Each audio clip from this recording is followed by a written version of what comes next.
നമ്മളിപ്പോൾ നിൽക്കുന്നത് യമനിൽ തൂക്കുകയർ ശിക്ഷ വിധിക്കപ്പെട്ട നിമിഷപ്രിയ എന്ന ഒരു വീട്ടമ്മയുടെ വീട്ടിലാണ്.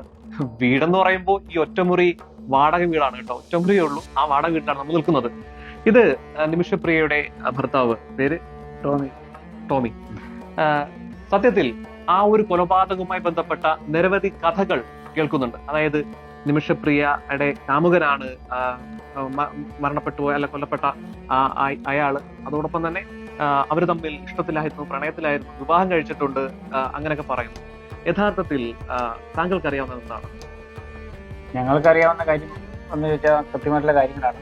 ഈ ചാനലിൽ വന്ന ഒരു കഥകളെ പറ്റി നമുക്കൊക്കെ കേട്ട് നമുക്കത് വല്ലാത്തൊരു അസ്വസ്ഥത ഉണ്ടാക്കിയ ഒരു സംഭവം അല്ലാതെ വേറൊരു ഇതുണ്ടായിട്ടില്ല. കാരണം എന്താ ചോദിച്ചാൽ ഞങ്ങൾ കല്യാണം കഴിച്ച് ജർമ്മനിയിൽ പോയി. എത്രയില്ല കല്യാണം കഴിയും നിങ്ങളെ? അത് 2011. 2011 നമ്മള് 2012 പോയി. കുറച്ച് ആളുകൾ കുഞ്ഞുവാദിക്കുണ്ടായി. ചേട്ടനും പോയി കൂടെ? തീർച്ചയായിട്ടും കൊച്ചൊക്കെ അവിടെ ഉണ്ടായതാണ്. ശരി. ഞങ്ങൾ അതിന് ശേഷം 2014 തിരിച്ചു വന്നു. എല്ലാവരും തിരിച്ചു പോയിരുന്നു? അല്ലല്ല, ഞാനും കൊച്ചു മാത്രമേ. ഭാര്യ അവിടെ നിന്നല്ലേ? അത് കഴിഞ്ഞിട്ട് പിന്നെ 2015 ഫസ്റ്റ് ടൈം തന്നെ വൈഫ് നാട്ടിലേക്ക് വന്നു. പിന്നെ ഞങ്ങളൊരു തീരുമാനപ്പെടുത്തി ഞങ്ങൾക്കൊരു ഹോസ്പിറ്റൽ തുടങ്ങാറുണ്ട്. അങ്ങനെ ഞങ്ങളൊരു ഹോസ്പിറ്റലൊക്കെ തുടങ്ങിയിരുന്നു. തുടങ്ങാൻ വേണ്ടി ഹോസ്പിറ്റൽ തുടങ്ങാൻ പൈസ എടുത്താണ്? പൈസ ഞങ്ങൾ 5-8 പേരോടായിട്ട് 6-7 പേരോടായിട്ട് പൈസ കടം വാങ്ങി. കടം വാങ്ങിച്ച് തുടങ്ങിയതാണോ? തീർച്ചയായിട്ടും. എത്ര രൂപ വാങ്ങിച്ചായിരുന്നു? അതിപ്പോ ഏകദേശം എല്ലാം കൂടെ കൂട്ടി കഴിഞ്ഞ് ഇത്ര വർഷമായിട്ട് 2015 മേടിച്ചിട്ട് അങ്ങനെ ഒരു ഇവിടെ തന്നെ ഉണ്ട് ഒരു എമൗണ്ട്. അവരുടെ വൈഫിന്റെ എല്ലാം കൂടെ കൂടി 75 രൂപ വരും. കാരണം അവിടെ നിന്ന് കുറെ കടം വാങ്ങിയിട്ടുണ്ടായിരുന്നു. എല്ലാം കൂടെ ഒരു 75 ലക്ഷം രൂപ ഹോസ്പിറ്റലിൽ വാങ്ങാൻ വേണ്ടി നിങ്ങൾ സ്വരൂപിച്ചു? അതെ, തുടങ്ങാൻ വേണ്ടി.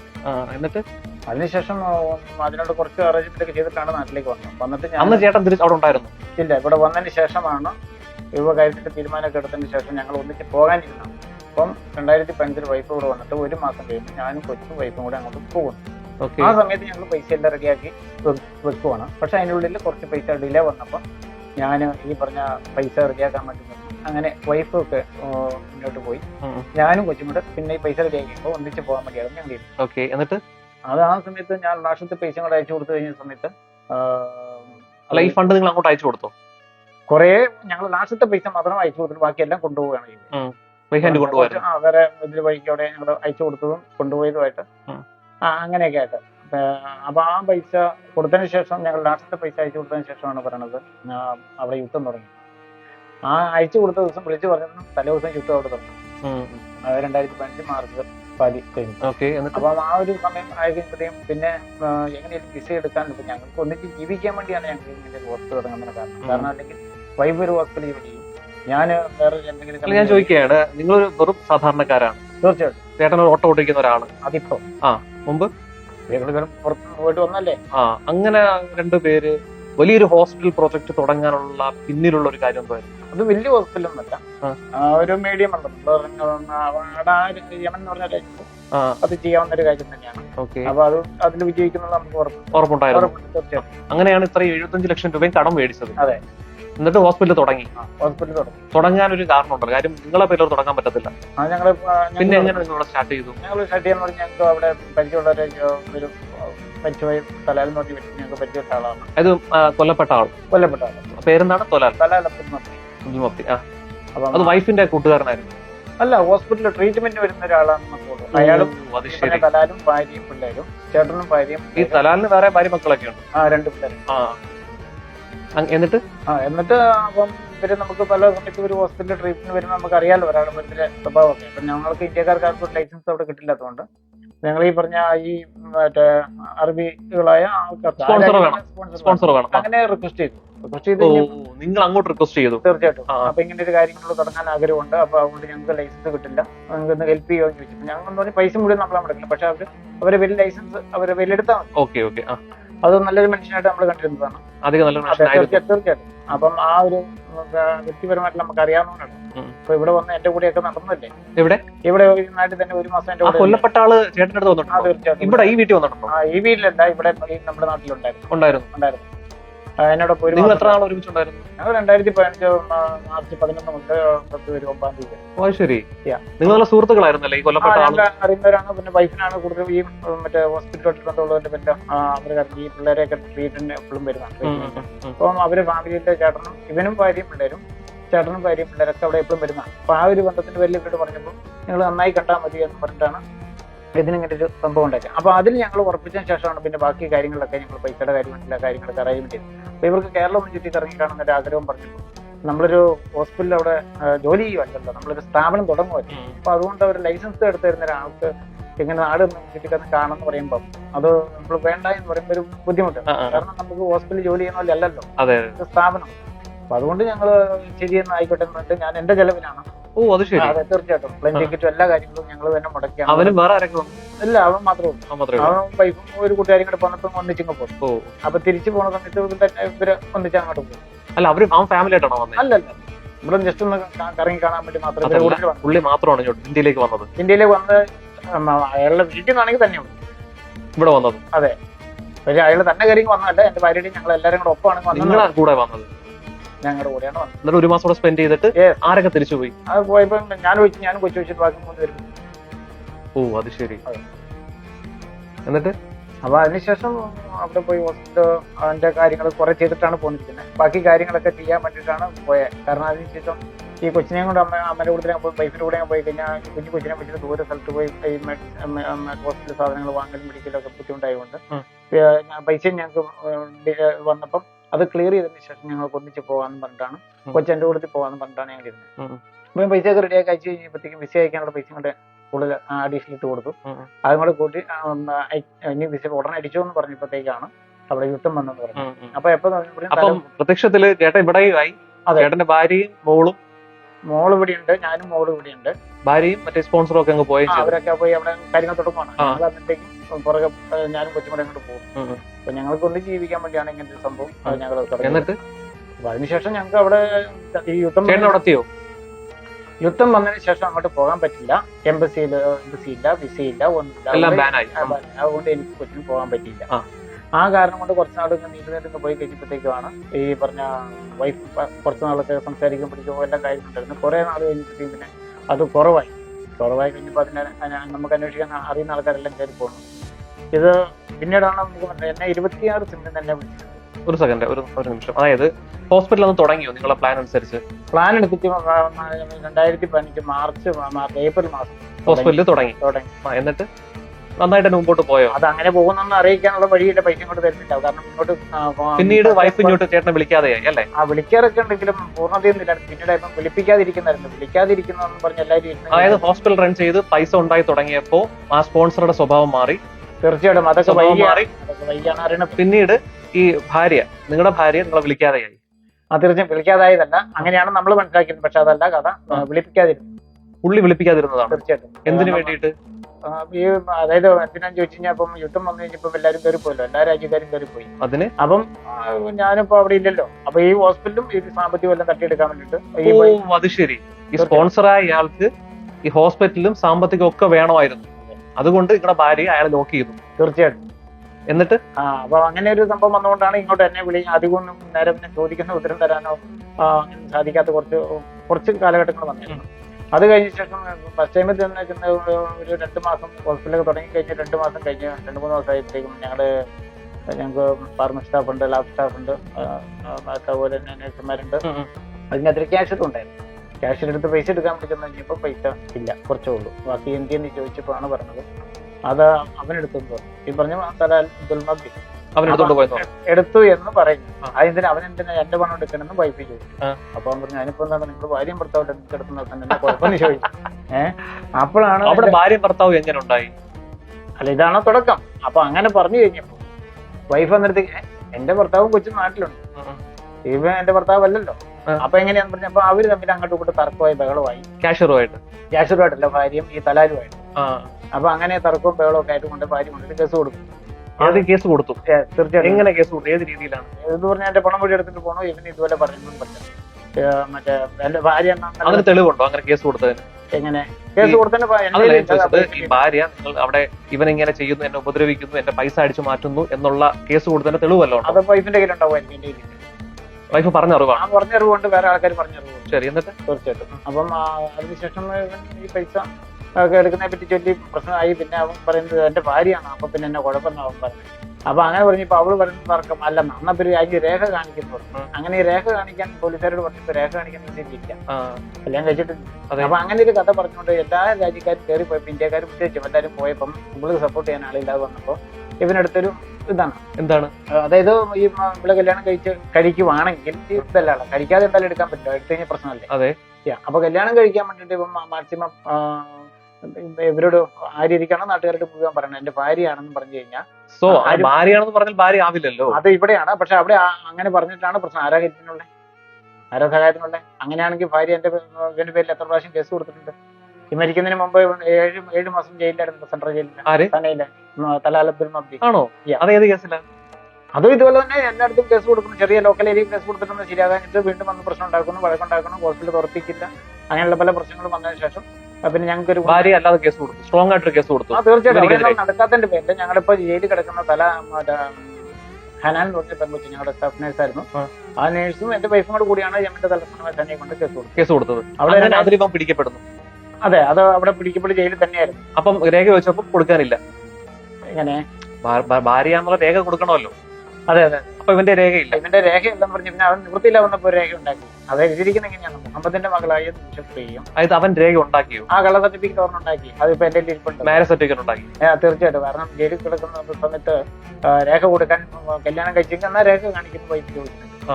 അത് കല്യാണം കഴിച്ചാലേ രേഖയുള്ളൂ. അതെ. അതില്ലാത്തതിന്റെ പേരിൽ അവൻ നിവൃത്തിയില്ലാത്ത വേറെ ആരും വ്യാജ രേഖ അവൻ ഉണ്ടാക്കി. തീർച്ചയായിട്ടും അവന്റെ ഭാര്യയാണെന്ന നിലയിൽ. തീർച്ചയായിട്ടും. അതിന്നും കോടതി അംഗീകരിച്ചു.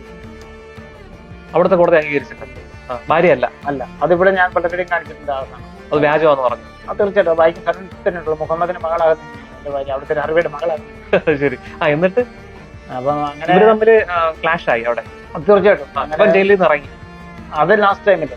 ഫസ്റ്റ് ടൈമിലൊക്കെ അടുത്തടുത്ത ഹോസ്പിറ്റൽ നമ്മള് മൂവാറ്റുപുഴ കൊടുക്കുന്നത് തന്നെ ലാസ്റ്റ് തിരുവനന്തപുരത്ത് കൊണ്ട് കൊടുക്കുന്നത് മാറ്റി അങ്ങനെ ഒരു സംഭവം അവിടെ ഉണ്ടായി. അതിനുശേഷമാണ് ഈ ഹനാൻ എന്ന് പറഞ്ഞ കൊച്ചും എന്റെ ഭാര്യയും കൂടെ കൂടിയാണ് ലാസ്റ്റ് കൊണ്ട് കേസ് കൊടുക്കുന്നത്.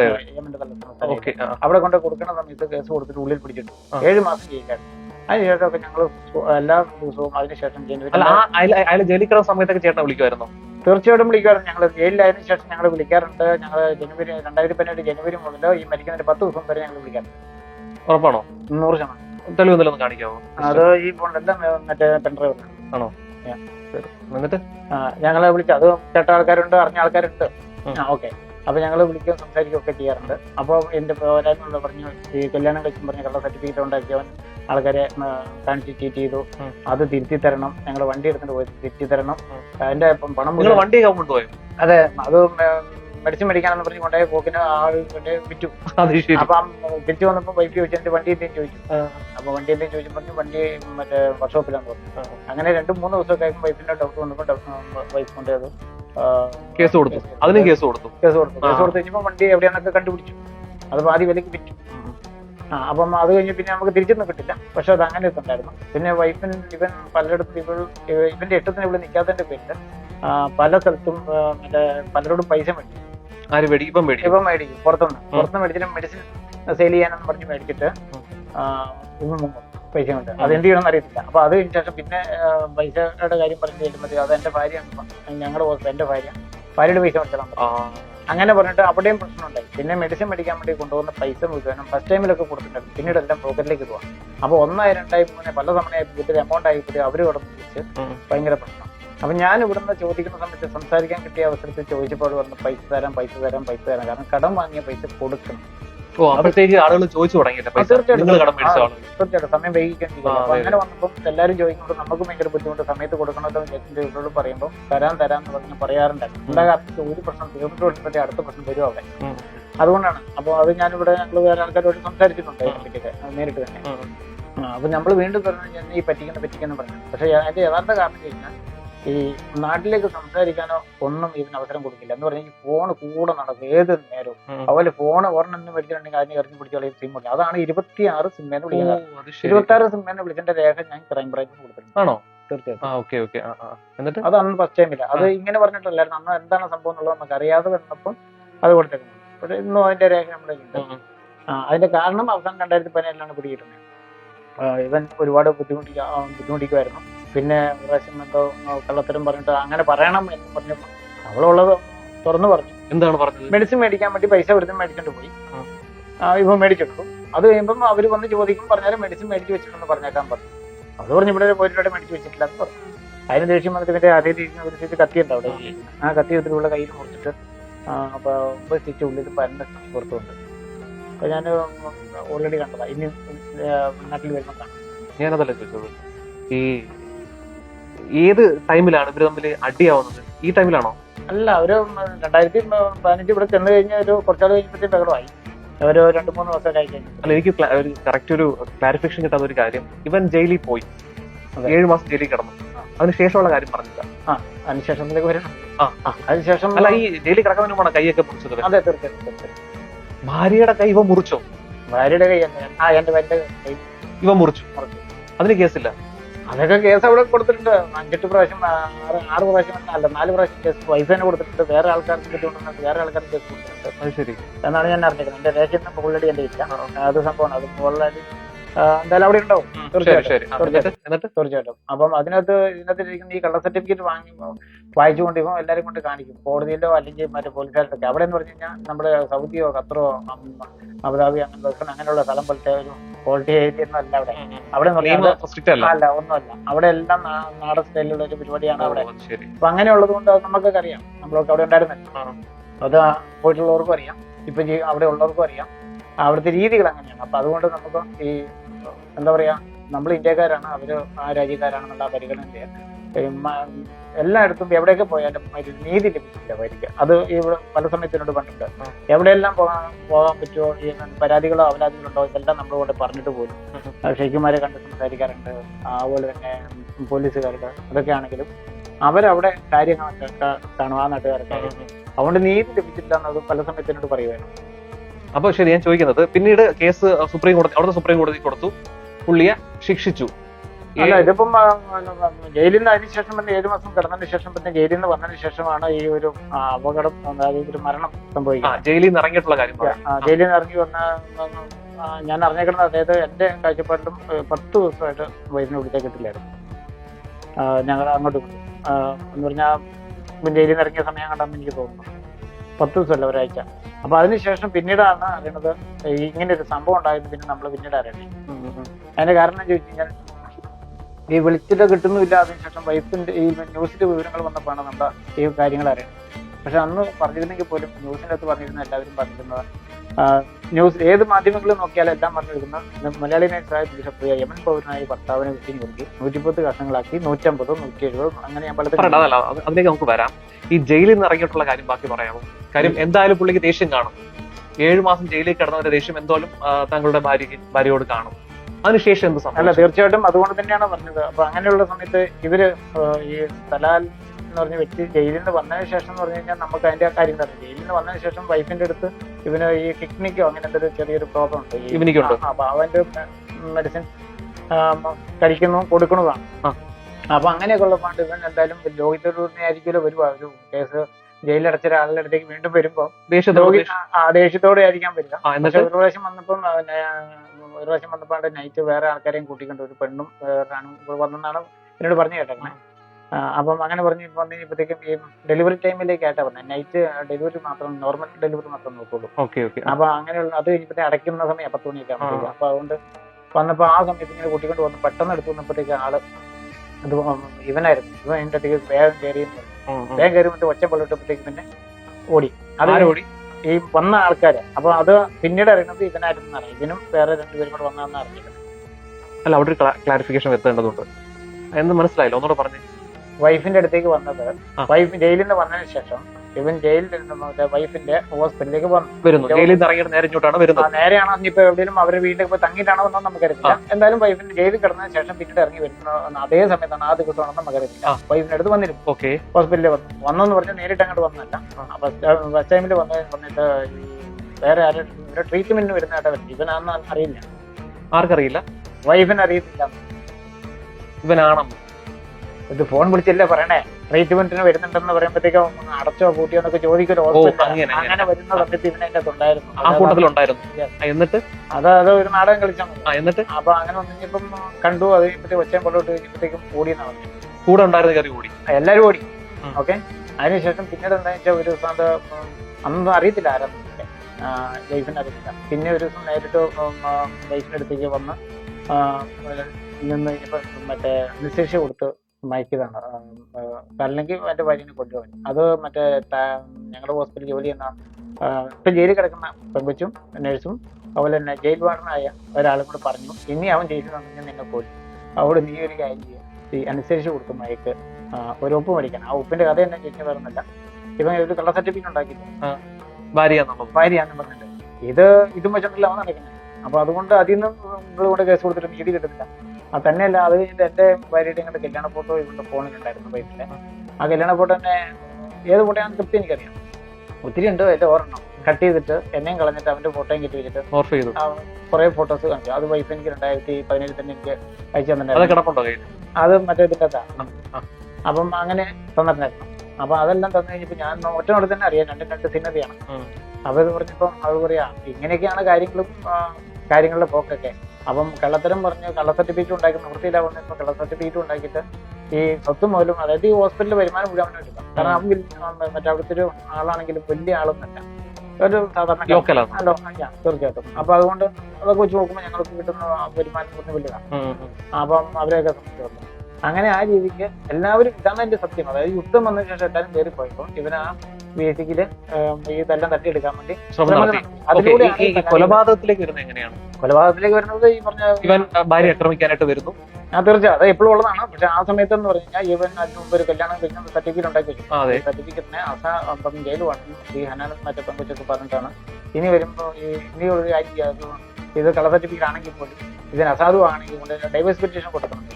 അതല്ല സാധാരണ അവിടെ നമുക്കൊരു പേപ്പർ അസാധുവാണ്, അങ്ങനെ അത് കൊടുക്കാൻ വേണ്ടി കൊടുത്തു കഴിഞ്ഞപ്പോഴത്തേക്കും അന്നേരം ഇതിനടിക്കുന്നില്ല. ഇവനങ്ങോട്ട് ചെല്ലുമില്ല വരുമില്ല. അപ്പൊ അവിടെയും ഇതില്ല.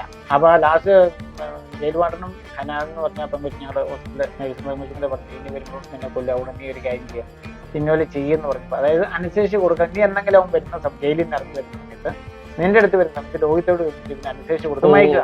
മനസ്സിലായി. അനുസരിച്ച് കൊടുക്കുക, ഒരു നാടകം കളിക്കുക. നാടകം കളിച്ച് റൂമിലേക്ക് കൊണ്ടുപോയി. അല്ല അവൻ വരും, അവിടെ വരുവാണെങ്കിൽ ഹോസ്പിറ്റലിലേക്ക് വരുവാണെങ്കിൽ വന്നു കഴിഞ്ഞാൽ ലോകത്തോട് കൂടി നിന്നിട്ട് അനുസരിച്ച് കൊടുത്ത് മയക്കുക. മയക്കിയതിനു ശേഷം ഈ മറ്റേ സർട്ടിഫിക്കറ്റ് ഉണ്ടല്ലോ, മാരേജ് സർട്ടിഫിക്കറ്റ്, അതിന്റെ മറ്റേ അത് ഒപ്പിടാലോ, ഇതിന്റെ ഒരു ഒപ്പ് കിട്ടിയാൽ മതി. അപ്പൊ അവന് ജയിൽ പാഠം പറഞ്ഞു കൊടുത്തേക്കുന്നത് നിങ്ങൾക്ക് ഒന്നില്ലെങ്കിൽ അനുസരിച്ച് കൊടുത്ത് മയക്കിയതിനു ശേഷം എന്നെ ഫോൺ വിളിച്ച് പറഞ്ഞു കഴിഞ്ഞാൽ ഞാൻ അപ്പൊ തന്നെ വണ്ടി കൊണ്ട് വന്നിട്ട് പിന്നെ ബലമായിട്ടോ അല്ലാതെ ആയിട്ടോ ഞാൻ ഉപ്പ് മേടിച്ച് തന്നേക്കാം എന്നാണ് പറഞ്ഞേക്കുന്നത്. പല സമയത്തും ഒരു ജയിൽ വാർഡ് ഒരു സ്ഥലത്തേക്ക് എല്ലാം കിട്ടുന്ന വരാതെയൊക്കെ ആയിട്ട്. അപ്പൊ അയാൾക്ക് മനസ്സിലായി വൈഫിനെ ചേറ്റ് ചെയ്യാൻ വേണ്ടിയാണല്ലോ മനസ്സിലായി. അതുകൊണ്ട് അവരങ്ങനെ പറഞ്ഞ ശേഷമാണ് അതിനനുസരിച്ചാണ് ഇത് അനുസരിച്ച് കൊടുത്തു. അത് തീർച്ചയായിട്ടും അതൊരു ഒപ്പ് മേടിക്കാൻ വേണ്ടി മാത്രം കൊടുത്തു. എനിക്ക് തോന്നുന്നു അവൻ ഇങ്ങനെ വന്നു കാണും, ആക്രമിക്കാനായിട്ട് വന്നപ്പോഴത്തേക്ക് ലോഹ്യത്തിൽ നിന്നു. തീർച്ചയായിട്ടും ലോഹ്യത്തിൽ നിന്നിട്ട് അനസ്തേഷ്യ കൊടുത്തു. ആദ്യം ഒന്ന് കൊടുത്തപ്പോൾ മയങ്ങിയില്ല, രണ്ടാമത് ഒന്നത് കൊടുത്തപ്പോൾ സൈഡ് എഫക്റ്റ് വന്നിട്ട് ശ്വാസം മുട്ടി മരിക്കുകയായിരുന്നു. വെട്ടിയില്ല. അതിന് പിന്നീടുള്ള കേസാണ് അത് വൈഫ് എന്നിട്ടേക്കും മറ്റേ 2 പുറകോളിയൊക്കെ എടുത്ത് അന്നത്തേണ്ടേ. കാരണം കൊല്ലാൻ വേണ്ടിയല്ല, കൊന്നു കഴിഞ്ഞാൽ പിന്നെ വൈഫിന് നാട്ടിലേക്ക് തിരിച്ചു നടക്കില്ല. അങ്ങനെയാണെങ്കിൽ പണ്ടേ ചെയ്യാൻ പറ്റില്ല. അപ്പൊ കുഞ്ഞിനെ നമ്മളെ കൊടുത്ത് ഇത്ര പണമൊക്കെ ഉള്ളതിന്റെ പേരിൽ സഹിച്ചും പിടിച്ചും കേസ് കൊടുത്ത് കാരണം വൈഫിനെ പറഞ്ഞത് അല്ല അത് ശരിയാണ്. കിടക്കുന്നു അവിടെ കൊടുത്തപ്പോ മയങ്ങി കിടക്കുന്നു. ആള് ഓൾറെഡി മയങ്ങല്ല, ആദ്യം കൊടുത്ത് മയങ്ങില്ല, രണ്ടാമത് കൊടുത്ത് മയങ്ങി. അപ്പൊ ശ്വാസം മുട്ടുണ്ടായി. അപ്പൊ ശ്വാസം മുട്ടി സൈഡ് എഫക്റ്റ് ശ്വാസം മുട്ടി മരിച്ചതാണ്. പുള്ളി ശ്വാസം മുട്ടി മരിച്ചു. തീർച്ചയായിട്ടും. പിന്നെ വെട്ടിക്കൊന്നു പറഞ്ഞ എന്തിനാണ്? വെട്ടിക്കൊന്നു പറഞ്ഞ അതിനുശേഷം കൊണ്ടാൻ സുഹൃത്തിനൊക്കെ ആയിട്ട് ബൈക്കാൻ വേണ്ടി അറിഞ്ഞത്. ഭാര്യ എന്താ പറഞ്ഞത്? ഭാര്യ പറഞ്ഞേക്കുന്നത് ഇങ്ങനെ അതിനുശേഷം 2 ദിവസത്തേക്ക് അവർക്ക് അതിനെപ്പറ്റി അറിയില്ല എന്ന് പറഞ്ഞു. കാരണം ഈ ഒരാള് കൊല്ലാൻ വേണ്ടി അല്ല ചെയ്തേ. അതെ അതെ. അപ്പൊ അനുസരിച്ച് കൊടുത്ത ഒരു ഒപ്പ് മേടിക്കാൻ വേണ്ടി ചെയ്തേ. അതെ. അപ്പൊ അങ്ങനെ വന്നു കഴിഞ്ഞപ്പോ അത് ഇവര് പറഞ്ഞു കൊടുത്തിട്ടതാണ്. അപ്പൊ അങ്ങനെ വന്നപ്പോ അവരത് ഇതിനകത്ത് സംഭവിച്ചു കഴിഞ്ഞപ്പോഴത്തേക്കും വൈഫ് അങ്ങ് പേടിച്ചു പോയി. പിന്നെ രക്ഷപ്പെടണമല്ലോ. അപ്പൊ അങ്ങനെ വന്നു കഴിഞ്ഞപ്പോഴത്തേക്കും അവൾ അതിൽ നിന്നുള്ള പെട്ടെന്നുള്ള പിരിമുറുക്കത്തിൽ നിന്ന് രക്ഷപ്പെടുന്ന മോചനം നേടാൻ വേണ്ടി 2 ഉറക്കൊള്ളി എടുത്ത് പോയി. അവൾ അവിടെ 2 ദിവസം കിടന്നു. അവിടെ 2 ദിവസം കിടന്നു. ആ 2 ദിവസം കൂടെയല്ല, അവളുടെ മുമ്പിൽ എവിടെയെങ്കിലും കിടന്നു. കൂടെയാണെന്ന് എനിക്കറിയാം. അവിടെ കിടന്നു. അങ്ങനെ ഹനാൻ എന്ന് പറഞ്ഞ പെങ്കച്ചിനെ പേര് അറിയിച്ചു. ഹനാൻ എന്ന് പറഞ്ഞ പെങ്കച്ച് നോക്കുമ്പോഴത്തേക്കും ആള് പോയി. പിന്നെ കുറച്ച് കാര്യങ്ങളൊക്കെ ചെയ്തേക്കുന്ന ഹനാൻ എന്ന് പറഞ്ഞ പെങ്കച്ചാണെന്നാണ് ഈ വെട്ടി അറിഞ്ഞിരിക്കുന്നത്. അങ്ങനെയാണ് ഞാൻ അറിഞ്ഞിരിക്കുന്നത്. അപ്പം അതിന്റെ അകത്ത് എത്രത്തോളം ഭാര്യയുടെ അഭിപ്രായം എന്താണ്? അവര് പറയുന്നത് ആ ഒരു സമയത്ത് എന്താണ് സംഭവിച്ചതെന്നുള്ളത്. ഇതിപ്പം അന്നേരം എന്ന് പറഞ്ഞാൽ പിന്നെ കൊല്ലുന്നുള്ള ഉറപ്പ്, വൈഫിനെ കൊല്ലുന്നുള്ള ഉറപ്പല്ലേ, അതുകൊണ്ട് ചെയ്തു പോയി. തീർച്ചയായിട്ടും അതൊരു ഉപ്പ് മേടിക്കാൻ വേണ്ടി അനസ്തേഷ്യ കൊടുത്ത് ശ്വാസം മുട്ടി മരിച്ചു. പിന്നെ വെട്ടിക്കൊന്നു പറഞ്ഞു 150 പീസാക്കി എന്ന് പറഞ്ഞാൽ എന്താണ്? 150 പീസ് എന്തായാലും അവിടെ 150 പീസ് ഒന്നും ഇല്ലെന്നുള്ളത് എനിക്ക് നന്നായിട്ട് അറിയാം. കാരണം ഒരു മാസം കഴിഞ്ഞപ്പോഴത്തേക്ക് തന്നെ അവിടുത്തെ പോലീസുകാർ തന്നെ എനിക്ക് ഇട്ട് തന്നിട്ടുണ്ട് അതിന്റെ രേഖ, ഫോട്ടോ ഇട്ട് തന്നു. തീർച്ചയായിട്ടും. അതൊക്കെ നമ്മള് വെള്ളത്തിലൊന്നും പോകണ്ട, ഞാൻ അതിലൊന്നും. അതല്ല ഈ ആളുകൾ പറയുന്നത്, ആളുകൾ എന്ത് പറഞ്ഞാലും എനിക്ക് വിഷയമല്ല. കാരണം വെച്ചാൽ ഞാൻ ഇതിന്റെ അകത്ത് എത്രത്തോളം ഒരു ഭർത്താവ് എന്ന നിലയിൽ എനിക്ക് അറിയാവുന്ന കാര്യങ്ങൾ എനിക്കും പറയാനുണ്ട്. പക്ഷെ അതിനെ പറ്റി ആരും ചോദിക്കാനോ പറയാനോ എന്റെ അടുത്തേക്ക് ആരും. സത്യത്തില് ഇതാ സംഭവം എന്താന്ന് വെച്ചാല്, അപ്പോ സത്യത്തില് ഇതാണ് സംഭവം. അതായത് ഒരിക്കലും നിമിഷപ്രിയ ഈ മരണപ്പെട്ട ആളുമായി യാതൊരു ബന്ധവുമില്ല. അവരുടെ ഭർത്താവല്ല, കാമുകനല്ല, ഒരു സംഭവമില്ല, ബിസിനസ് പാർട്ണർ ആയിരുന്നു എന്നുള്ളതാണ് യാഥാർത്ഥ്യം. അവിടെ നിന്നുകൊണ്ട് തന്നെ ബിസിനസ്സിലെ പ്രശ്നങ്ങൾ കാരണം കേട്ടല്ലോ, ആ സംഭവമായിട്ട് ബന്ധപ്പെട്ട് കൊല്ലേണ്ടി വന്നു എന്നുള്ള യാഥാർത്ഥ്യം തന്നെയാണ്. മറ്റേ ഏതാണ് കൊടുത്തത്? അനസ്തേഷ്യ കൊടുത്തു, മരണപ്പെട്ടു. അതിനുശേഷം ഈ വെട്ടിഞ്ഞുറുക്കി എന്നുള്ളത് അതെന്താണെന്ന് അറിയില്ലല്ലേ? അതാണ് സംഭവം. ഒരു ക്രൂരതയാണ് നമ്മളെല്ലാവരും എടുത്ത് കാണിക്കുന്നത്. തീർച്ചയായിട്ടും ഇവിടുത്തെ മാധ്യമങ്ങൾ പറയുന്നത് കാമുകനായിരുന്നു, പണത്തിനു വേണ്ടി ആ കാമുകനെ വെട്ടിഞ്ഞുറുക്കി കൊന്നു എന്നാണ് പറയുന്നത്. പക്ഷെ അനസ്തേഷ്യ കൊടുത്തുള്ള മരണമാണ്. അതിനുശേഷം രക്ഷപ്പെടാൻ വേണ്ടി വെട്ടിക്കാണുമായിരിക്കും അല്ലേ? അല്ല, വെട്ടാനല്ല, അനസ്തേഷ്യ കൊടുത്ത് മരിച്ചു കഴിഞ്ഞാൽ ആളെ പിന്നെ രക്ഷപ്പെടാൻ വേണ്ടി വെട്ടേണ്ട കാര്യമില്ല, ആള് മരിച്ചു പോയി. അല്ല, ഇവർക്ക് സേഫ് ആവണ്ടേ? തീർച്ചയായിട്ടും. അതിന്റെ പേരിൽ മറ്റേ ഹനാൻ എന്ന് പറഞ്ഞ പെങ്കൊച്ചി ഇപ്പോൾ ഓൾറെഡി ജയിലാണ്. അവർക്കൊക്കെ അതിന്റെ അകത്ത് പങ്കുണ്ട്. അവരെന്നോട് ചേർന്നാണ് ഇതിനെ വേണ്ടി മറവ് ചെയ്യാൻ വേണ്ടി ശ്രമിച്ചത്.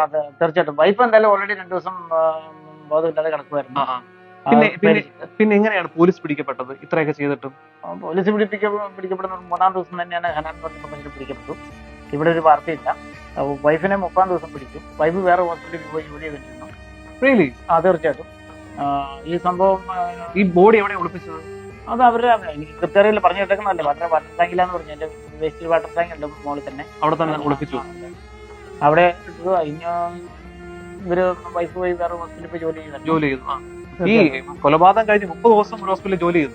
30 ദിവസം ചെയ്തിട്ടുണ്ടാവില്ല, അല്ലെ കുറച്ച് ദിവസം ഇതിന് ജോലി അന്വേഷിച്ച് നടന്നിട്ടായിരിക്കും ഹോസ്പിറ്റലിൽ ജോലി ചെയ്യാൻ 30 ദിവസം കൊണ്ട് പിടിക്കപ്പെടുന്നു. അതെ, ആ പിടിക്കുന്നതിന് മുമ്പ് എന്നെ വിളിച്ചിട്ടായിരുന്നു സംസാരിച്ചിട്ട് ഇങ്ങനെ കാര്യങ്ങളെന്നാണെന്ന് പറഞ്ഞു. എന്നോട് തുറന്നു പറഞ്ഞില്ല? തീർച്ചയായിട്ടും പറഞ്ഞിരുന്നു. കാരണം അതിന്റെ ബുദ്ധിമുട്ടും കാര്യങ്ങളെല്ലാം പറഞ്ഞേക്കുന്നത് എന്നോടല്ലോ, മാധ്യമങ്ങളോടും അല്ലെങ്കിൽ നാട്ടുകാരോടും അല്ലല്ലോ, എന്നോടാണ് എല്ലാം പറഞ്ഞേക്കണേ. എനിക്കറിയാവുന്നത് പൈസ മുടക്കിയത്, ഞങ്ങൾ ഒന്നിച്ച് ജീവിച്ചത്, ഞങ്ങൾ എങ്ങനെ ജീവിക്കാൻ വേണ്ടി ചെയ്തത്, ആരോടൊക്കെ പൈസ മേടിച്ചു, എന്തോരം മേടിച്ചു, എന്തിനു വേണ്ടി, എല്ലാം നമുക്കറിയാം. പക്ഷെ ഇന്ന വരെ ഒരു പൈസയും കൊണ്ട് കിട്ടിയിട്ടില്ല. അതോടൊപ്പം തന്നെ കൂടാതെ തന്നെ വൈഫിനെ നാട്ടിലേക്ക് വിടാതിരിക്കാൻ വേണ്ടി പാസ്പോർട്ട് അടക്കം അവർ ഇവൻ പിടിച്ചു മേടിച്ചു വെച്ചു. കാരണം ചോദിച്ചാൽ പാസ്പോർട്ട് ഒരു കാരണവശാലും പിടിച്ചു വെക്കാൻ പാടില്ല. കാരണം ഞങ്ങൾ ഹോസ്പിറ്റലിലാണ്, ഞങ്ങളുടെ ഹോസ്പിറ്റലിൽ ജോലി ചെയ്യുമ്പോൾ ആരെയും പാസ്പോർട്ട് പിടിച്ചു വെക്കാൻ സ്പോൺസർ മാത്രമാണ്. വേറൊരു കാര്യം കൂടിയുണ്ട്, ഞാൻ ചോദിക്കുകയാണ്, ഈ കൊലപാതകം നടന്നതിന് ശേഷം 30 ദിവസം ഗ്യാപ്പ് ഉണ്ടായിരുന്നല്ലോ, ഇന്ത്യയിലേക്ക് രക്ഷപ്പെടാൻ ശ്രമിച്ചില്ലേ? പാസ്പോർട്ട് ഇല്ലാതെ രക്ഷപ്പെടാൻ പറ്റുന്ന ആൾക്കാരുണ്ടോന്ന് എനിക്കറിയത്തില്ല. പുള്ളി പിടിച്ചു വെച്ചിരുന്നായിരുന്നു. തീർച്ചയായിട്ടും. അത് ഇവിടുത്തെ ഫസ്റ്റ് ന്യൂസിൽ വന്ന ഏഷ്യൻ ന്യൂസിൽ വന്നപ്പോൾ തന്നെ എനിക്കത് മനസ്സിലായി. പാസ്പോർട്ട് തിരിച്ചു കിട്ടും ഇപ്പൊ നിലവിൽ? അതിനുള്ള കാര്യങ്ങളൊക്കെ എന്തായാലും ചെയ്തോളും. ഓക്കെ, കേസിന്റെ ഇപ്പോഴത്തെ ഒരു സ്റ്റാറ്റസ് എന്താണ്? കേസിന്റെ സ്റ്റാറ്റസ് എന്ന് പറഞ്ഞപ്പോൾ എന്തായാലും ഓൾറെഡി 2-3 ഞങ്ങൾക്ക് 2018 മുതൽ ഈ കേസുമായിട്ട് ബന്ധപ്പെട്ടിട്ട് ഞങ്ങൾ വിളിക്കുകയും പറയുകയൊക്കെ ഞങ്ങൾ അങ്ങോട്ട് കൊടുക്കുന്നുണ്ട്. പക്ഷെ ഞങ്ങൾക്ക് വിളിക്കുകയും പറയല എങ്ങനെ നടക്കുന്നത്? ജയിലല്ലേ പുള്ളിക്കാരൻ? അല്ല, കുഴപ്പമില്ല, എല്ലാവർക്കും ഫോൺ കൊടുക്കാറുണ്ട്. എല്ലാവരും വിളിക്കാനുള്ള. വിളിക്കാറുണ്ടോ? തീർച്ചയായിട്ടും. ആഴ്ച ഒരു ദിവസവും? ആഴ്ചയിലല്ല, ആഴ്ച 2-3 ഒക്കെ ഉണ്ടായിരുന്നു. ചിലപ്പോൾ 2. അവിടുത്തെ ജയിൽ അങ്ങനത്തെ സൗകര്യം ഉണ്ടല്ലേ? ഞങ്ങൾ വിശേഷങ്ങളൊക്കെ അങ്ങോട്ടും ഇങ്ങോട്ടും എന്തായി കാര്യങ്ങളൊക്കെ ഇങ്ങോട്ട് ചോദിക്കും. കൂടുതൽ കാര്യങ്ങൾ അറിയില്ല. അവിടുത്തെ കാര്യങ്ങൾ എന്തായി നമ്മൾ ചോദിക്കും. മറ്റേ ഫുഡിന്റെ കാര്യം ചോദിക്കും, ജോലിയുടെ കാര്യം ചോദിക്കും. ഇന്നും ഈ ജയിലായതിനു ശേഷം ഇന്നും അവിടെയുള്ള ജയിലിലെ പെണ്ണുങ്ങളായുള്ള തടവുകാരുടെ എല്ലാം മറ്റേ അങ്ങനെ ജോലി ഉണ്ടല്ലോ. തീർച്ചയായിട്ടും. പൈസ ഒന്നും കിട്ടില്ല. ഇവിടുന്ന് ജോലി ചെയ്യാം, തീർച്ചയായിട്ടും ഫോൺ വിളിക്കാം അല്ലെ, അങ്ങനെയൊക്കെയുള്ള സൗകര്യമുണ്ട്. നമ്മുടെ ജയില് പോലെ ഒന്നും അല്ല കേട്ടോ. അവിടെ ആകുമ്പോൾ ഇതേപോലെ വീഡിയോ കോളൊക്കെ വിളിക്കാം. പൈസയൊന്നും കിട്ടില്ല. നിലവിലെ സുഖമായി ഇരിക്കുന്നു, വേറെ കുഴപ്പമില്ല. ടയർഡാണ്. പിന്നെ ഓൾറെഡി എന്ന് വെച്ചാൽ അവിടെ ജയിലിനുള്ളിൽ വേറെ പ്രശ്നങ്ങളും കുഴപ്പങ്ങളൊന്നുമില്ല. എല്ലാവർക്കും സത്യാവസ്ഥ മനസ്സിലായി, എന്തിനു വേണ്ടി കൊല്ലേണ്ടി വന്നു എന്ന് മനസ്സിലായി. തീർച്ചയായിട്ടും എന്റെ ജയിലിലെ അധികൃതർ പറഞ്ഞിട്ടുണ്ട്, കൃത്യമായിട്ട് പറഞ്ഞിട്ടുണ്ട്. നിങ്ങൾ എങ്ങനെയും എത്രയും പെട്ടെന്ന് രക്ഷപ്പെട്ടു. പക്ഷേ അവിടുത്തെ കോടതിയുടെ ഒരു സ്റ്റൈൽ എന്ന് പറഞ്ഞാൽ കൊലയ്ക്ക് കൊല എന്നുള്ളതാണല്ലോ. തീർച്ചയായിട്ടും. അത് വധശിക്ഷ എന്നാ നടപ്പാക്കേണ്ടത് പോലെ പറഞ്ഞിട്ടുണ്ടോ? ഇല്ല, അതിനെപ്പറ്റി അങ്ങനെ പറ്റില്ല. ഓൾറെഡി ശിക്ഷ വിധിച്ചേക്കുന്നുണ്ട്. ഇപ്പം നമ്മുടെ കേന്ദ്ര ഗവൺമെന്റും സംസ്ഥാന ഗവൺമെന്റും എല്ലാവരും ഇടപെട്ടിട്ട് നമ്മുടെ ഇന്റർനാഷണൽ അക്ഷൻ സംഘടനയ്ക്ക് സജീവമായിട്ട് ഇടപെടുന്നുണ്ട്. നല്ല പ്രവർത്തനമാണോ അവരുടെ? തീർച്ചയായിട്ടും അവരുടെ പ്രവർത്തനമാണ് നമ്മളെ. ഞങ്ങൾ അറിഞ്ഞത് ഏകദേശം 1.5 കോടി രൂപ കൊടുത്താൽ വെറുതെ വിടുമെന്നാണ്. അങ്ങനെ വല്ല പൈസ കൊടുക്കേണ്ടി വരും? പൈസ കൊടുക്കേണ്ടി വരും. കാരണം അവിടുത്തെ റൂൾസ് അങ്ങനെയാന്ന് പറഞ്ഞാൽ, അതായത് ബ്ലഡ് മണി കൊടുക്കാൻ പറ്റും. നമ്മളിപ്പോ ഇതിനകത്ത് ഇത്രേ ഉള്ളൂ, നമുക്ക് അറിയാവുന്ന കാര്യങ്ങളും അല്ലെങ്കിൽ മറ്റുള്ളവർക്കും അറിയുന്ന കാര്യങ്ങളാണ്. അതായത് ഈ യമനിലെ മറ്റുള്ള രാജ്യം കമ്പയർ ചെയ്യാൻ പറ്റില്ല. അവിടുത്തെ ആൾക്കാരുടെ രീതികളൊക്കെ ഓരോ വ്യത്യസ്തമാണ്. ഒരാള് മരിച്ചു കഴിഞ്ഞാൽ അതെന്ത് കാരണം അറിഞ്ഞാണോ അറിയാതെയാണോ വിഷയമില്ല, ഒരാളുടെ ജീവൻ ഉപയോഗിക്കുന്നത് തിരിച്ചു വരെ കൊണ്ടുവരുന്ന അങ്ങനെ ഒരു സംഭവം. തീർച്ചയായിട്ടും അങ്ങനെയാണ്. ഈ ബ്ലഡ് മണിയിൽ ആരെങ്കിലും മാപ്പ് തരാനുള്ളത്? അവര് വീട്ടുകാർ തന്നാൽ മതി. വീട്ടുകാർ തന്നു കഴിഞ്ഞാൽ വീട്ടുകാർ തന്നെന്ന് പറഞ്ഞു, ഒരാൾ കൂടി ഉള്ളെന്ന് പറയുന്നു. അതിന്റെ പൂർണ്ണത വരട്ടെ. പൂർണ്ണത വന്നിട്ടില്ല. പൂർണ്ണത ഒക്കെ നമ്മൾ എല്ലാം കേന്ദ്ര ഗവൺമെന്റിനെ ഏൽപ്പിച്ചിരിക്കുന്നതല്ലേ. കേന്ദ്ര ഗവൺമെന്റാണ് ഞങ്ങളുടെ കാര്യങ്ങളൊക്കെ വൈഫിന്റെ നിമിഷങ്ങളുടെ എല്ലാ കാര്യത്തിനും അവരാണ് ഇതിനകത്ത് സജീവമായിട്ട് നിയന്ത്രിക്കുന്നത്. നമ്മളൊക്കെ നിലവില് ഈ ഒരു ഞങ്ങൾ അറിഞ്ഞ എന്താ സംഭവം എന്ന് വെച്ചാല്, അവർ ഫാമിലിയിൽ 5 പേരെ കണ്ടുണ്ട്. 5 പേരിൽ 4 പേരും മാപ്പ് കൊടുത്തിട്ടുണ്ട്, അവർക്ക് ബ്ലഡ് മണി കിട്ടിയാൽ മതി. ഒരാൾ മാത്രം ഇങ്ങനെ സ്ട്രോങ് ആയിട്ട് നിൽക്കുന്നു എന്ന് പറഞ്ഞു കേൾക്കുന്നുണ്ട്. വാസ്തവമാണോ? അല്ല, അതിനകത്ത് ചെറുതായിട്ട് അങ്ങനെ ഫസ്റ്റ് ടൈമിലാണ്ട് പറഞ്ഞു കേട്ടു. പിന്നീട് ബാക്കിയുമായിട്ടുള്ള കാര്യങ്ങൾ ഇവിടെ വരെ എത്തിയെന്നുള്ളത് നമുക്കറിയത്തില്ല. എന്തായാലും ഇതിനകത്ത് നമ്മുടെ കേന്ദ്ര ഗവൺമെന്റ്, അതായത് നമ്മുടെ കേരളത്തിൽ തന്നെയാണ് നമ്മുടെ സഹമന്ത്രി ശ്രീ മുരളീധരൻ സാറ് ഇടപെടലുണ്ടല്ലേ? തീർച്ചയായിട്ടും 100%. ഞങ്ങൾ നേരിട്ട് പോയി തിരുവനന്തപുരത്ത് പോയി കണ്ടതൊക്കെയാണ്. അതുപോലെ ഉമ്മൻചാണ്ടി സാറാണ് ഏറ്റവും കൂടുതൽ. തീർച്ചയായിട്ടും ഞങ്ങൾ അവരുടെ നെച്ചടക്കിന് വരുമ്പോൾ ഞാനും എൻ്റെ അമ്മയും കുഞ്ഞും കൂടെ കൂടിയിട്ട് പോയി വീട്ടൊക്കെ വെച്ച്. അപ്പം മുരളീധരന്റെ സഹായം താങ്കൾ കിട്ടിയിട്ടുണ്ട്. അതുവഴി ഇപ്പം മൂവ് ചെയ്തുകൊണ്ടിരിക്കുന്നു. ഇപ്പോഴത്തെ സ്റ്റാറ്റസ് അതാണ്. ഒന്നും ആയിട്ടില്ല. സത്യത്തിൽ അതാ സംഭവം. അല്ലാതെ നമ്മൾ അറിഞ്ഞതുപോലെ അറിഞ്ഞ കാര്യങ്ങളൊക്കെ എന്ന് പറഞ്ഞാൽ നിമിഷപ്രിയ, കാമുകൻ വെട്ടിക്കൊല്ലുന്നു, പണത്തിന് വേണ്ടി ചെയ്യുന്നു, ഇതൊക്കെയാണ് നമ്മൾ അറിഞ്ഞത്. രണ്ടാമത്തെ കാര്യം, അവരുടെ ഫാമിലി 5 പേരുണ്ട്, 4 പേര് മാപ്പ് കൊടുത്തു. 1.5 കോടി രൂപ കൊടുത്താൽ അല്ലെങ്കിൽ ഒരാൾ കൂടി മാപ്പ് കൊടുത്താൽ നിമിഷപ്രിയ വെറുതെ വിടും എന്നുള്ള കാരണങ്ങളൊക്കെയാണ് നമ്മൾ അറിഞ്ഞത്. പക്ഷെ അതൊന്നുമല്ല യാഥാർത്ഥ്യം. ഇദ്ദേഹം ഭർത്താവായ ഇദ്ദേഹത്തിനെക്കാട്ടി കൂടുതൽ നമുക്കറിയാൻ കഴിയില്ല. അല്ല, ഇതിന്റെ അകത്ത് ഞാൻ പറഞ്ഞ വേറെ ഉണ്ട്. ഇതിന്റെ അകത്ത് ഒന്നും ആയില്ലെന്നല്ല, ഇതിനകത്ത് ഫൈനൽ റിസൾട്ടിലേക്ക് വന്നിട്ടില്ല എന്നുള്ളതാണ് ഞാൻ പറഞ്ഞത്. കുറെ കാര്യങ്ങളൊക്കെ സംഭവിച്ചിട്ടുണ്ട് അവിടെ. ഇത് കേന്ദ്ര ഗവൺമെന്റ് ഇടപെട്ട് നടത്തുന്നുണ്ട്. അപ്പൊ അതിനകത്ത് ഒരു പരിപൂർണത കിട്ടാത്തതുകൊണ്ടായിരിക്കും 100% വരാൻ എന്തെങ്കിലുമൊക്കെ ഉണ്ടാവുമായിരിക്കും. അതിന്റെ ഒരു വെയിറ്റിംഗിലായിരിക്കാം കേന്ദ്ര ഗവൺമെന്റ്. ഞങ്ങളോടൊന്നും കൊണ്ടും പേടിക്കേണ്ടെന്നാണ് പറഞ്ഞിരിക്കുന്നത്. അത് നമ്മുടെ സാറ് പറഞ്ഞിരിക്കുന്നതാണ്. എന്തായാലും സത്യാവസ്ഥ ഇതൊക്കെയാണ്. നമ്മൾ കേട്ടതോ കണ്ടതോ ഒന്നും അല്ല, ഭർത്താവ് തന്നെയാണ് പറയുന്നത്. അപ്പൊ എന്തായാലും ഞങ്ങളും ആഗ്രഹിക്കുന്നു, പ്രതീക്ഷിക്കുന്നു തിരിച്ചു നാട്ടിലേക്ക് വരട്ടെ എന്ന്. കാര്യം കയ്യബദ്ധം കൊണ്ട് അല്ലെങ്കിൽ ആ ഒരു സിറ്റുവേഷനിൽ ചെയ്തു പോയ ഒരു കൊലപാതകം, കുടുംബത്തിന് വേണ്ടി അല്ലെങ്കിൽ നിലനിൽപ്പിന് വേണ്ടി ചെയ്തു പോയ ഒരു ജീവൻ നിലനിർത്താൻ വേണ്ടി ചെയ്തു പോയ ഒരു കൊലപാതകമായിട്ട് നമുക്കതിനെ കാണാൻ കഴിയും. അപ്പൊ എന്തായാലും നിമിഷപ്രിയ തിരിച്ചു വരട്ടെ എന്ന് ആഗ്രഹിക്കുന്നു. എന്താണ് പ്രേക്ഷകരോട് പറയാനുള്ളത്? തീർച്ചയായിട്ടും ഞാൻ ആദ്യം മുതലേ മാധ്യമങ്ങളിൽ 2017 മുതൽ കേൾക്കണമെന്ന്. അതായത് നമുക്ക് അറിയാവുന്നതിനേക്കാളും കൂടുതൽ കാര്യങ്ങൾ മറ്റുള്ളവർക്ക് അറിയാവുന്ന രീതിക്കാണ് ഇപ്പം വരുന്നത്. എല്ലാ മാധ്യമങ്ങളിലും അങ്ങനെയാണ്. ഞാൻ 1-2 പേരോടൊക്കെ അങ്ങനെ പറയുകയൊക്കെ ചെയ്തിട്ടുണ്ട്. അപ്പം എങ്കിൽ പോലും പാർട്ട്നേഴ്സ് കൊണ്ടുവന്ന് അത് ആരാണെന്നുണ്ടെങ്കിൽ കൃത്യമായിട്ട് അവിടെ പോയി അന്വേഷിക്കുക, പിടിക്കുക ചെയ്യുക. അവിടെ ഒരു എംബസി ഇല്ല, അല്ല എംബസി പോലും അവിടെ ഇല്ല, ഗവൺമെന്റ് ഇല്ല. അങ്ങനെ ഒരു സ്ഥലമാണ്. തന്നെയല്ല, ഒരു ചാനലുകാരും അവിടെ ഇല്ല. ഇവരെങ്ങനെ അന്നും പോലുള്ള കാര്യങ്ങളെങ്കിൽ കൃത്യമായിട്ട് അറിയണമെങ്കിൽ പ്രാദേശികമായി കിട്ടിയ വിവരങ്ങൾ വെച്ചിട്ട് അങ്ങനെ സംസാരിച്ചെന്ന് എനിക്ക് 100% ഉറപ്പാണ്. അതുകൊണ്ട് ഞങ്ങൾക്കൊക്കെ ഒരുപാട് ബുദ്ധിമുട്ടുകളും പ്രയാസങ്ങളും ചില ബന്ധങ്ങളൊക്കെ ഇല്ലാന്നൊക്കെ ആയിട്ടുണ്ട്. അയ്യോട്ട് വാർത്തയുടെ ഗുണമേന്മ കൊണ്ട് ഞങ്ങൾക്ക് വേണ്ടപ്പെട്ട ആൾക്കാരുടെ ചില സഹായങ്ങളോ അല്ലെങ്കിൽ സ്നേഹബന്ധങ്ങളൊക്കെ കുറെ കുറഞ്ഞു പോയി. അത്ര ഒരു കാര്യമൊക്കെ ഇതിലൂടെ എനിക്ക് ഉണ്ടായിട്ടുണ്ട്. പിന്നെന്താ ചോദിച്ചു കഴിഞ്ഞാൽ, ഞാനും സമൂഹത്തിൽ മാന്യമായിട്ട് തന്നെ ജീവിക്കണമെന്ന് ആഗ്രഹിക്കുന്ന വ്യക്തി തന്നെയാണ്. എന്നെ കൊണ്ടാവുന്ന കാര്യങ്ങളൊക്കെ സ്നേഹവും അല്ലെങ്കിൽ പ്രവൃത്തിയും വാക്കുകൊണ്ട് കുറെ കാര്യങ്ങളൊക്കെ നമ്മൾ ചെയ്തിങ്ങനെ തട്ടിമുട്ടി ജീവൻ നിലനിർത്തിക്കൊണ്ട് എനിക്കൊരു കുഞ്ഞൊരു കൊച്ചുണ്ട്. ആ കുഞ്ഞിന് അമ്മയുടെ സ്നേഹവും അല്ല പലർക്കുള്ള കൂടോ കിട്ടാതെ വളർന്നൊരു കൊച്ചുണ്ട്. ആ കുഞ്ഞിനെ എന്നെ കൊണ്ടാവുന്നൊരു കുഞ്ഞുപോലെ ഞാനൊരു കുഞ്ഞു റൂമിലാണ് ഒരു വാടകയ്ക്ക് നമ്മൾ താമസിക്കുന്നത്. പക്ഷേ മാധ്യമങ്ങളും അല്ലെങ്കിൽ മറ്റുള്ളവരിതൊന്നും അറിയുന്നില്ല, ഇതാരും അറിയുന്നില്ല, ആരും അറിയില്ല. എനിക്കിതിപ്പോൾ എല്ലാവരോടും പോയി പറഞ്ഞു, നമ്മൾ പറയേണ്ടവരോടൊക്കെ പറഞ്ഞിട്ടുണ്ട്. ഞാൻ ചാനലിലേക്ക് പ്രത്യേകിച്ച് ഞാൻ ഇന്നവരെ വരാത്തതിൻ്റെ കാരണവും ഞാൻ ഇത് തന്നെയാണ്. കാരണം വെച്ചാൽ നമുക്ക് എൻ്റെ ഭാര്യ എത്രയും പെട്ടെന്ന് ചെയ്ത തെറ്റുകൾ ഉണ്ടെങ്കിൽ പോലും എത്രത്തോളം ഉണ്ട് എല്ലാം തിരിച്ച് നല്ല രീതിക്കുള്ള ഒരു ഇതും അതുപോലെ തന്നെ കേന്ദ്ര ഗവൺമെന്റ് എന്താണ് കാരണം, എന്ത് കാരണം കൊണ്ടൊരു തിയറിയും കൂടെ ഇതിനകത്തുണ്ട്. അത് യമനിൽ അത് നടക്കില്ല. നമ്മളൊരു തെറ്റ് ചെയ്യണമെങ്കിൽ അല്ലെങ്കിൽ ഒരാളെ ഒരു ജീവൻ പോകണമെങ്കിൽ അതിനകത്ത് എന്തെങ്കിലും കാരണം ഉണ്ടാവും.